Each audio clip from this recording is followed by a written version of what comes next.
Tugas IPS kelompok 2. Jelaskan tentang LDFO dan NEFO. LDFO adalah sebutan untuk negara-negara barat yang sudah mapan ekonominya, khususnya negara-negara kapitalis. Dan NEFO adalah sebutan untuk negara-negara baru, khususnya negara-negara sosialis. Pada masa demokrasi terpimpin, Indonesia lebih banyak menjalin kerjasama dengan negara-negara NEFO. Hal ini terlihat dengan dibentuknya poros Jakarta-Peking atau Indonesia dan Cina, dan poros Jakarta-Phnom Penh, Hanoi, Pyongyang atau Indonesia, Kamboja, Vietnam Utara, dan Korea Utara.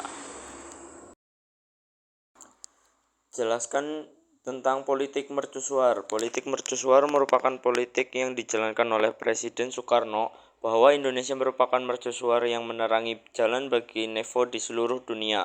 Untuk mewujudkannya, diselenggarakan proyek besar dan spektakuler yang diharapkan dapat menempatkan Indonesia pada kedudukan yang terkemuka di kalangan NEFO. Proyek ini antara lain: 1. Penyelenggaraan KNEFO atau Camps of the New Emerging Forecast. 2. Pembangunan kompleks olahraga Senayan. 3. Pembangunan monumen nasional.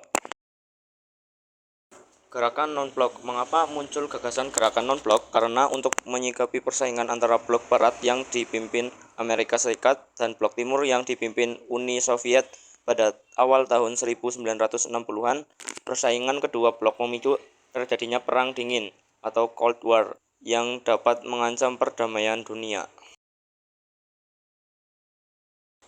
5 tokoh pemrakarsanya. 1. PM India Jawa Halal Neura. 2. PM Ghana Kwame Nkrumah. 3. Presiden Mesir Gamal Abdul Nasser. 4. Presiden Indonesia Soekarno. 5. Presiden Yugoslavia Josip Broz Tito. Tujuan gerakan non-blok. 1. Menentang imperialisme dan kolonialisme. 2. Menyelesaikan sengketa secara damai. 3. Mengusahakan pengembangan sosial ekonomi agar tidak dikuasai negara maju. 4. Membantu perdamaian dunia dan berusaha meredakan ketegangan Amerika Serikat dengan Uni Soviet. Konfrontasi dengan Malaysia. Mengapa Indonesia berkonfrontasi dengan Malaysia? Konfrontasi dengan Malaysia berawal dari perundingan Federasi Malaysia untuk menggabungkan Brunei, Sabah, dan Sarawak ke dalam Federasi Malaysia.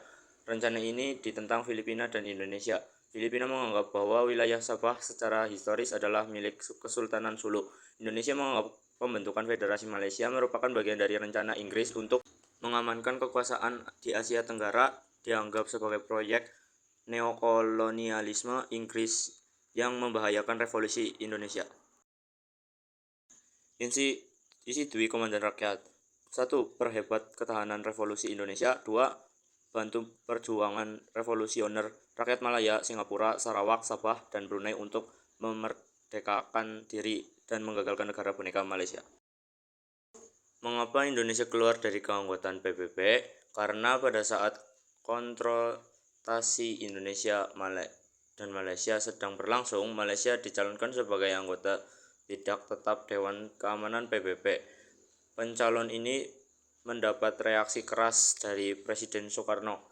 Pada tanggal 7 Januari 1965, Malaysia dinyatakan diterima sebagai anggota tidak tetap Dewan Keamanan PBB. Dengan spontan Presiden Soekarno menyatakan Indonesia keluar dari PBB.